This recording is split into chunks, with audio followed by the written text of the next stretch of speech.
Aš esu ekologas. Ekologija tai mokslas apie organizmo ryšius, santykius su juos supančia aplinka. Aš prižiūriu miškus. Jei mes kiekvienas neprižiūrėsime miškų, tada jie gali išnykti. Taip pat gyvūnai išnyks, kai nebus kur jiems pasislėpti nuo žmonių.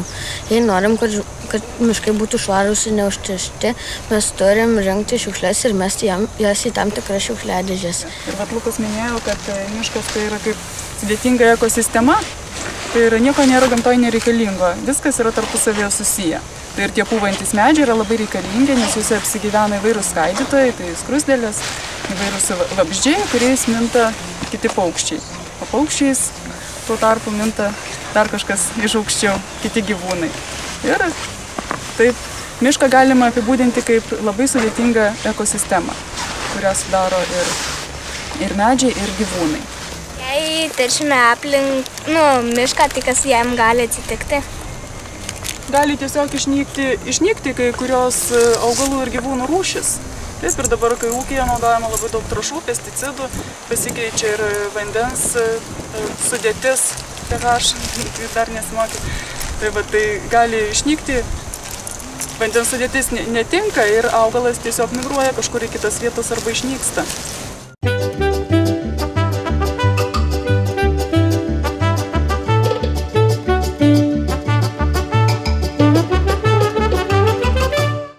Sveiki, aš esu Kristina. Viena iš šiandienos aktualiausių problemų atliekų rūšiavimas. Į Lietuvos sąvartynus atliekos įvežamos maždaug 3 milijonus tonų atliekų. Sąvartynuose atliekos ilgai neišyra. Popierius 2 metus, konservų dėžutės 90 metų, plasmasė 200 metų, stiklas 900 metų. Todėl labai svarbu rūšiuoti. Geriausia ten, kur atliekos susidaro namuose. Tai daryti labai paprasta. Tai reikia atliekas suskystyti į tam atitinkančius konteinerius. Popierių, plasmasę, stiklą ir bendrą.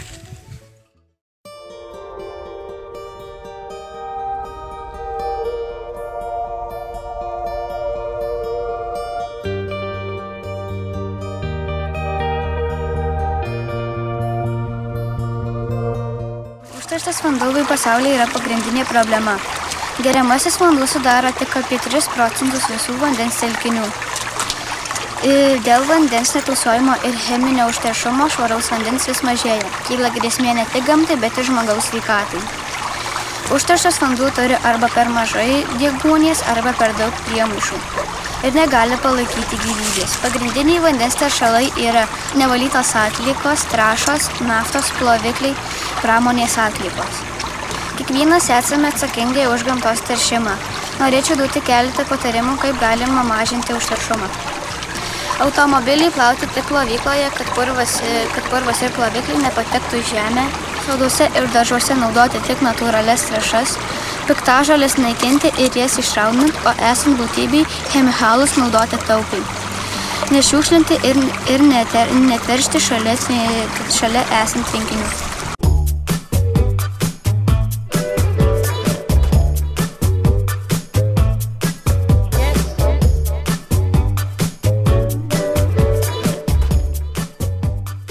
Sveiki, aš esu daržininkė. Mano vardas Gabrielė. Vasarą mano darže sunoksta didelės raudonos kriaušės, avietės, juodieji raudonieji serbentai.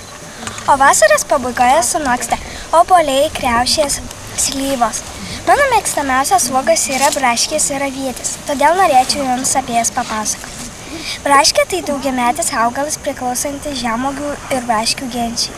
Braškė yra labai skanus ir saldi uoga, iš jų gaminami džemai, saldainiai, sirupai ir dar kitokie produktai. Avietė. Avietę geriausia sodinti nuo vėjų apsaugotose vietose. Avietė yra labai aukšta ir žydi labai gražiai žiedeliais. Ji yra taip pat kvapni ir skani. Iš jų gaminami sirupai, džemai ir dar kitokie produktai. Pavyzdžiui, aš labai mėgstu mėlynes, nors jos auga daugiau miškuose. Aš tai obuolienę labai mėgstu. Dar obuolinę su kriaušėmis.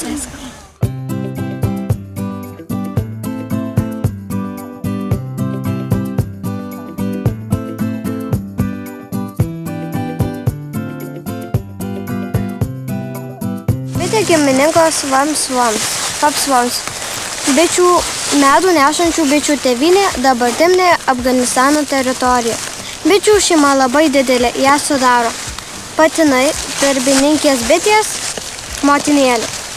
Dažniausiai ir daugiausiai šeimoje būna bičių darbininkių. Dažniausiai šeimoje būna tik viena motinėlė.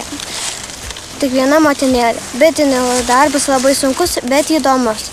Didžiausia problema, kad retai bitės įgelia, todėl visiems tenka auginti bites. Čia yra medus, jis labai sveikas.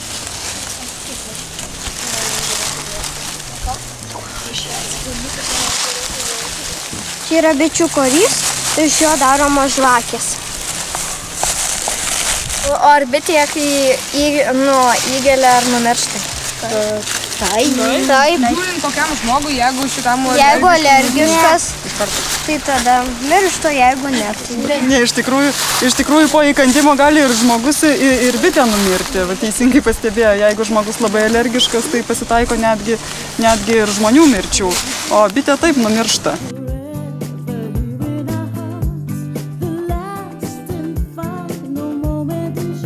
Tokį pavyzdį galiu parodyti, kaip pasikeičia augalų sudėtis po apdulkinimo bitės ir prieš.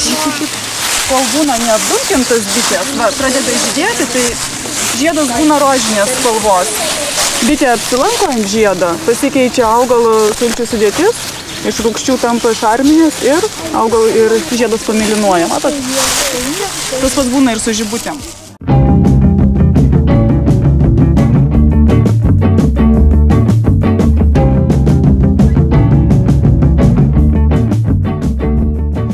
Ivanauskas gimė 1882 metais Rusijos imperijoje. Dar vaikystėje susidomėjo gamtos mokslais. Baigė Varšuvos gimnaziją, Peterburgo berniukų gimnaziją, studijavo gamtos mokslus Peterburgo universitete. 1918 metais grįžo Lietuvą ir kartu su žmona Honorata Musteikos kaime Varėnos rajone įsteigė lietuvišką mokyklą ir jo mokytojavo. Tadas Ivanauskas kartu su vienu savo draugu įkūrė Kauno botanikos sodą. Tadas Ivanauskas kartu su žmona įkūrė pirmąją Lietuvos paukščių dieną bei medžių sodinimo šventes. Tadas Ivanauskas kartu su kitais Ventės rage Šilutės rajone pastatė ornitologinę stotį.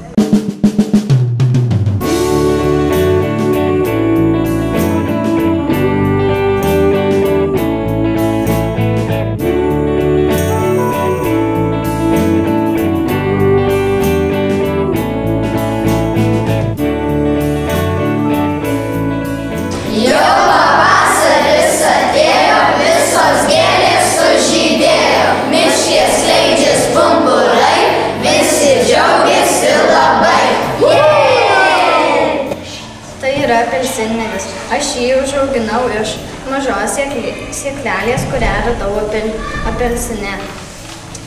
Šiam apelsinmedžiui yra jau 4 metai.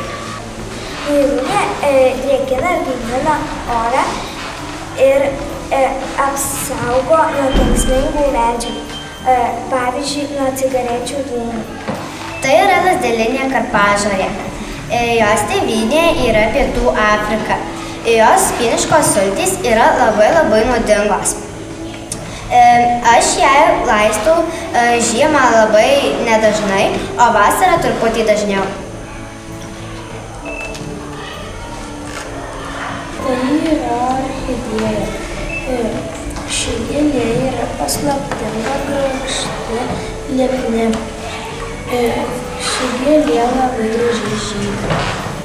Ši orchidėja reikia laistyti savaitę vieną kartą, o užpilti trąšų mėnesį vieną kartą. Sanpaulinė nemėgsta skersvėjų. Sanpaulios Lapukai neturi liestis prie lanko. Sanpaulė labai panaši į žibutą. Čia yra gvazdikinis erelis.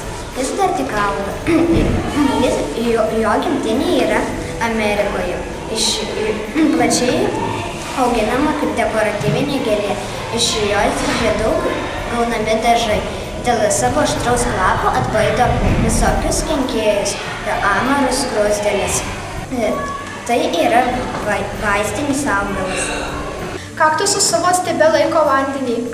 Ant jos stiebų auga maži lapeliai dygliai. Kaktusai yra įsimintiniausi Amerikos augalai. Pirmosius kaktusus parsivežė Kolumbo bendrakeleiviai. Kaktusus galima statyti prie kompiuterių. Kaktuso spygliai apsaugo nuo akim blogų medžių. Narcisas auga ant blogų stiebelių. Jisai yra svogūninis augalas. Jo stiebeliai belapiai yra tik tai linijiniai papartiniai lapai. Pas mus labiausiai paplitę balti ir geltoni narcizai. Lietuvoje narcizas pražysta labai anksti. Vieną kartą vienas žmogus, eidamas labai gėrėjosi savimi, nes buvo labai pasipūtęs ir gražus.